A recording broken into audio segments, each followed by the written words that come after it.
Warahmatullahi wabarakatuh. Selamat pagi, jumpa lagi dengan Bu Rinin. Apa kabar kalian hari ini? Hari ini Bu Rinin akan menjelaskan mopel yang berkaitan dengan IPA.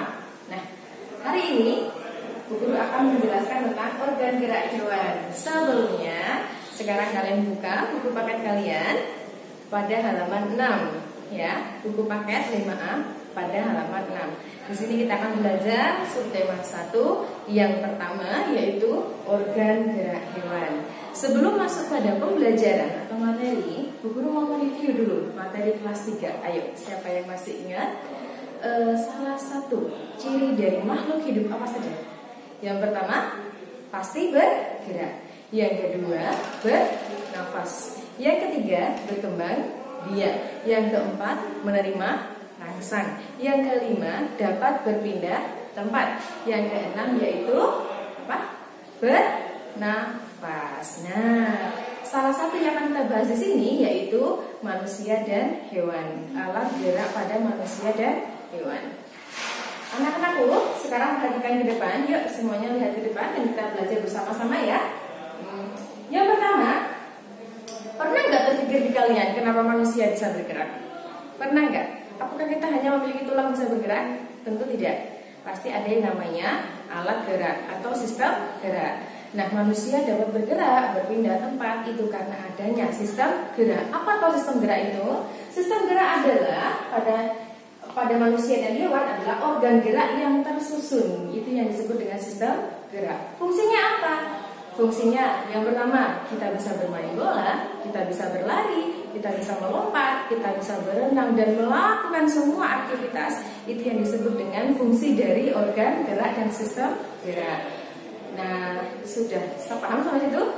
Sekarang kita bahas kenapa tahu kita bisa bergerak? Apa hanya cukup ada sistem gerak saja? Tidak. Nah, manusia memiliki dua sistem gerak atau organ gerak. Ada dua macam, yaitu apa? Tulang dan otot. Tulang dan otot. Di mana tuh Bu? Otot itu terletak di mana otot itu terletak? Otot terletak yaitu menempel pada tulang. Oh, kalau manusia punya tulang sudah bisa bergerak? Tidak. Kalau sudah punya otot juga bisa bergerak? Belum tentu. Berarti otot dan tulang merupakan satu kombinasi atau satu paduan yang harus ada pada organ tubuh manusia dan hewan. Kita lanjut lagi di sini. Kenapa otot dikatakan sebagai alat gerak aktif, sedangkan tulang dikatakan sebagai alat gerak pasif? Sekarang kita sambil melihat pada buku kalian di halaman 6 tadi, sambil menyimak. Otot dikatakan sebagai alat gerak aktif karena otot-ototlah yang melakukan kerja sehingga seluruh gerak dapat bergerak. Bagaimana cara kerja otot? Dengan cara mengerut. Seandainya di sini bisa kita lihat ya, tangan Bu Ririn seperti ini lurus, ini nggak bergerak, atau seperti ini nggak bergerak, biasa aja nggak bergerak ya. Tapi ketika Bu Ririn tarik ke atas, seperti ini, otomatis tangan Bu Ririn akan naik ke atas. Ini karena apa? Apa cukup dengan tulang? Tidak, tapi karena ada otot yang menempel pada tulang sehingga dapat bergerak. Seperti itu. Nah, otot bergerak dengan cara kontraksi atau mengerut seperti itu ya. Sekarang anak-anak bisa dipraktekkan sambil memperhatikan begini. Coba angkat tangannya sebelah kiri atau sebelah kanan. Diangkat begini, dikembalikan lagi, diturunkan lagi, otomatis dapat bergerak. Tangan saja? Tidak. Kita coba dengan kaki ya. Kita coba dengan kaki. Kalian bisa diangkat kaki kanan di atas. Kita angkat. Ini menggerakkan tulang atau otot Bu? Otot yang menggerakkan ya. Kembali lagi ke bawah, tulangnya yang bergerak seperti itu. Nah, setelah itu berarti kalau si otot tadi bergerak sebagai alat gerak aktif, berarti tulang sebagai alat gerak pasif. Betul sekali. Karena apa? Tidak ada atau tidak akan dapat bergerak jika tidak ada otot. Seperti itu anak-anak, paham sampai di sini? Berarti paham ya, alat gerak yang menyusun atau yang tersusun dalam sistem gerak manusia dan hewan ada dua, otot dan tulang. Otot sebagai alat gerak aktif, tulang sebagai alat gerak pasif. Oke, selanjutkan ya. Kalau tadi Bu Guru menjelaskan tentang sistem organ, sekarang kita langsung masuk pada materinya, yaitu organ pada hewan yang akan kita bahas. Organ pada hewan itu berbeda-beda tergantung tempat hidupnya. Yang pertama kita bahas yaitu kita beri contoh ikan. Ikan apa yang disebut dengan Pisces, yaitu bergerak menggunakan sirip dan caranya dengan cara digoyang-goyangkan dari sisi kanan ke sisi kiri. Sirip pada ikan dibagi menjadi 3. Yang pertama sepasang kanan dan kiri. Yang kedua ada sirip ekor, dan yang ketiga sirip tengah yang berada di punggung. Paham ya? Sudah tahu semua jenis-jenis ikan kan? Atau contoh ikan? Ikan beradaptasi di lingkungan air, otomatis dia akan melakukan geraknya dengan cara berenang. Yang kedua ada burung atau yang disebut dengan aves. Burung bergerak dengan menggunakan kedua sayapnya dan menggunakan kaki ketika berjalan di atas pohon. Untuk yang ketiga yaitu ada katak atau yang disebut dengan amfibi. Hewan amfibi atau katak merupakan hewan yang hidup di 2 alam, bisa di darat dan bisa juga di air. Otomatis dia menggunakan cara bergeraknya berbeda-beda. Katak memiliki atau dengan cara melompat ketika di darat. Itu kenapa ukuran kaki katak antara belakang dan depan itu berbeda. Ukuran kaki katak yang belakang itu lebih panjang, sedangkan yang depan lebih pendek. Yang kedua yaitu dengan cara hidup di air atau berenang. Ketika dia berenang di air, dia menggunakan selaput renang yang ada di jari-jari kakinya. Pernah perhatikan katak? Kita bisa melihat di LKS kita ya, nanti bisa dilihat di LKS kalian, ada gambarnya. Oh, itu bisa dilihat kaki belakang katak dengan depan itu berbeda, dan di kaki belakang katak merupakan ada selaput renangnya yang berfungsi untuk berenang di jari-jarinya itu. Yang keempat ada ular atau hewan reptil. Hewan reptil itu hanya ular bu? Tidak, ada kadal dan ada buaya. Ular itu bergerak dengan cara melatah atau merayap. Tulang belakangnya memiliki jumlah paling sedikit 100 ruas. Hewan yang lain seperti kadal dan buaya merayap dan melatah menggunakan tungkai pada kakinya. Nah, untuk yang kelima yaitu kita masuk pada mamalia. Mamalia merupakan hewan yang bisa berkembang biak dengan cara melahirkan atau yang menyusui. Mamalia terbagi menjadi 2, yaitu mamalia yang di darat dan mamalia yang hidup di air. Contoh mamalia yang hidup di darat banyak sekali ya, seperti kuda.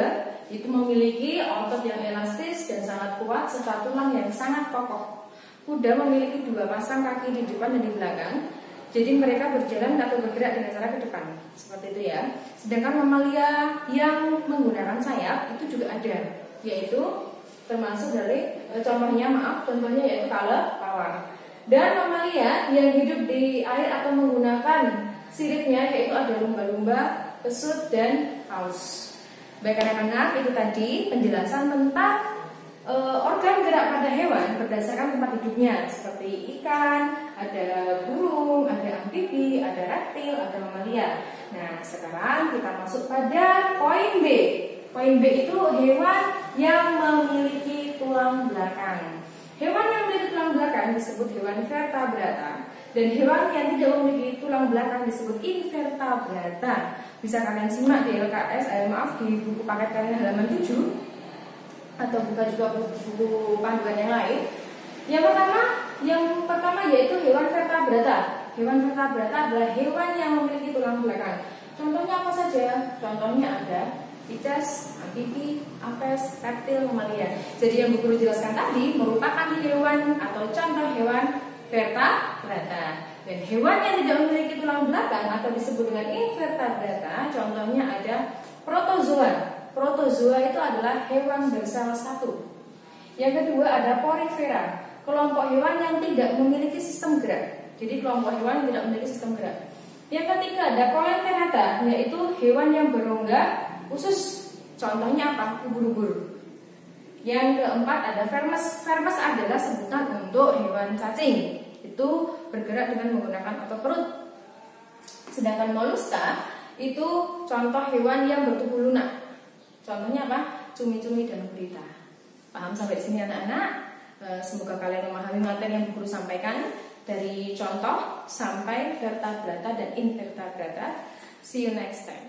Selamat pagi anak-anak. Di sini Pak Guru akan menyampaikan materi IPS mengenai karakteristik kondisi geografis yang ada di Indonesia. Nah, negara Indonesia itu merupakan negara yang sangat besar.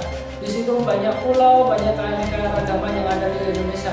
Indonesia terletak di 2 benua dan 2 samudra. Nah, pertama ada benua Asia dan benua Australia, sedangkan dua samudra itu dua samudra mana itu ada Samudra Hindia dan Samudra Pasifik. Secara astronomis, kota Indonesia itu terletak pada 6 derajat lintang utara sampai 11 derajat lintang selatan dan 95 derajat bujur timur sampai 141 bujur timur. Indonesia, pulaunya tadi kan sangat banyak. Ada 5 pulau besar yang ada di Indonesia.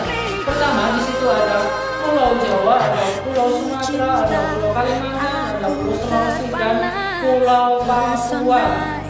Untuk lebih jelasnya kita bisa melihat di video belakang ini. Di Indonesia sudah Pak Guru katakan tadi terdapat 5 pulau besar, ada Sumatera, Jawa, Kalimantan, Sulawesi, dan Papua. Nah, Pulau Sumatera memiliki luas 473.606 km persegi. Pulau Sumatera merupakan pulau yang paling barat atau pulau yang berada di sebelah barat dengan Indonesia. Sebelah barat atau sebelah selatan itu berbatasan dengan Samudra Hindia dan sebelah utara berbatasan dengan Selat Malaka. Kemudian yang kedua ada Pulau Jawa. Pulau Jawa walaupun lebih kecil dari Pulau Sumatera, Pulau Jawa itu memiliki penduduk yang paling padat se-Indonesia. Memiliki luas 126.700 km persegi. Kemudian ada Pulau Kalimantan. Pulau Kalimantan ini salah satu pulau yang berbatasan dengan negara lain yaitu negara Malaysia.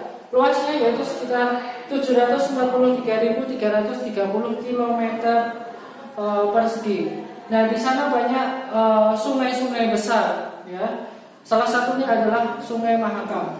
Kemudian yang keempat ada Pulau Sulawesi. Pulau Sulawesi itu kalau di peta seperti huruf K, ya. Kemudian memiliki luas 174.600 km persegi. Kemudian ada Pulau Papua. Pulau Papua itu letaknya yang di ujung paling timur negara kita.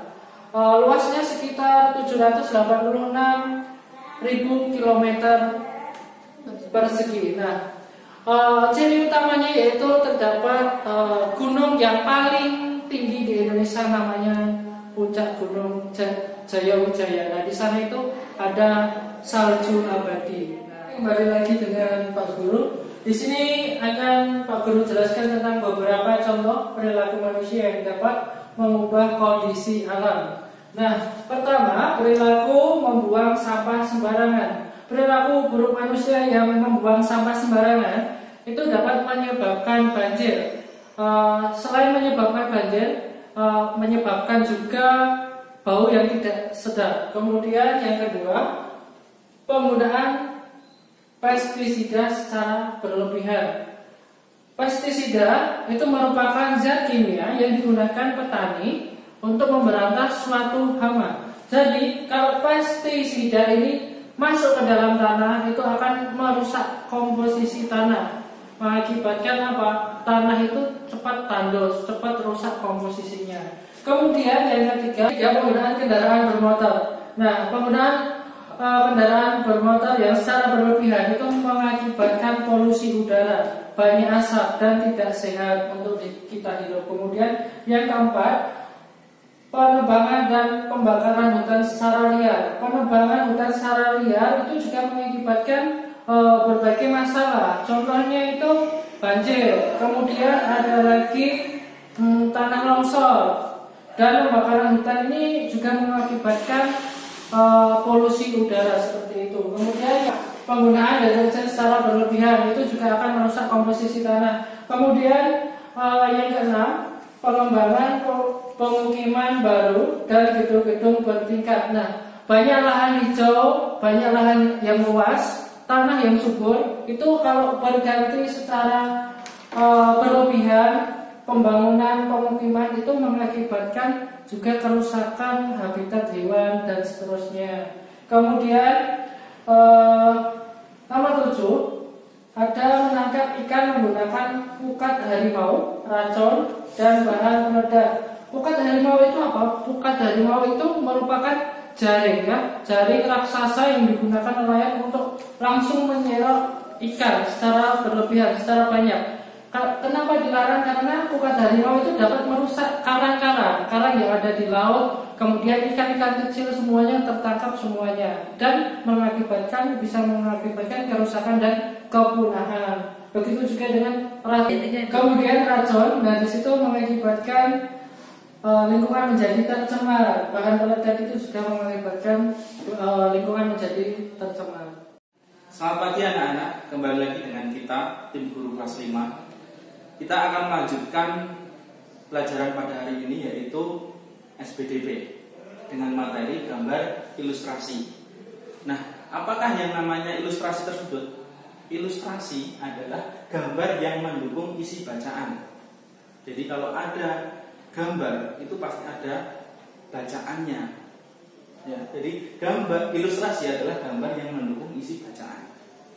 Kemudian ada dua unsur ilustrasi. Yang pertama gambar makhluk hidup, dan yang kedua gambar benda mati. Kalau gambar makhluk hidup itu contohnya manusia, hewan, dan tumbuhan. Nah, itu kan makhluk hidup yang bisa bergerak, itu namanya gambar makhluk hidup ya. Kemudian gambar benda mati, itu contohnya bisa meja, kursi, pensil, dan lain sebagainya. Sangat banyak sekali gambar benda mati. Misalnya di ruang kelas itu ada kursi, meja, sapu, kemudian ada lagi pulpen, spidol, dan lain sebagainya. Kemudian bagaimana cara atau langkah membuat gambar ilustrasi? Yang pertama ada gagasan. Jadi kalian harus mempunyai gagasan terlebih dahulu ya. Harus mempunyai gagasan. Oh, gambarnya ini mau dibuat seperti apa ya. Kemudian kalau sudah menemukan gagasan, itu kalian harus menentukan tokoh ya. Bisa tokohnya itu nanti bisa manusia, bisa hewan ya, sesuai dengan ceritanya nanti, sesuai dengan gambarnya nanti. Selain tokoh, nanti ada adegannya, ceritanya ya. Kemudian ada media yang akan digunakan. Kemudian langkah yang kedua yaitu sketsa atau rancangan gambar. Jadi kalian kalau menggambar ilustrasi, membuat gambar ilustrasi itu membuat sketsa dulu. Jadi tidak langsung gambar seperti itu langsung jadi, tidak, tetapi sketsanya dulu ya, pakai pensil yang dilanciki yang halus itu ya, jadi tipis ya. Menggambarnya itu tipis, tidak langsung tebal ya. Jadi tipis dulu, nah itu baru nanti kalau sudah jadi bisa ditebalkan. Kemudian langkah yang kedua yaitu pewarnaan. Nah, ini sangat penting pada gambar ilustrasi. Jadi kita kalau sudah mempunyai gagasan, kemudian sketsanya sudah jadi, tinggal tahap akhir yaitu pewarnaan. Pewarnaan bisa menggunakan cat air, kemudian bisa menggunakan spidol, bisa menggunakan pensil warna. Terserah kalian nanti enaknya pakai cat air atau spidol atau pensil warna. Senyamannya kalian, bebas nanti. Mungkin itu materi SPDP pada hari ini mengenai gambar ilustrasi. Mudah-mudahan kalian paham dan kalian bisa mempraktekkannya nanti di rumah menggambar ilustrasi. Contoh gambar ilustrasi bisa dilihat halaman 14. Nah, seperti ini. Di sini ada gambar sebelum makan Ratna cuci tangan. Nah, jadi ada gambar anak-anak yang bernama Ratna itu sedang mencuci tangannya. Nah, seperti itu adalah contoh gambar ilustrasi. Jadi ada gambar kemudian dijelaskan dengan kata-kata. Seperti itu.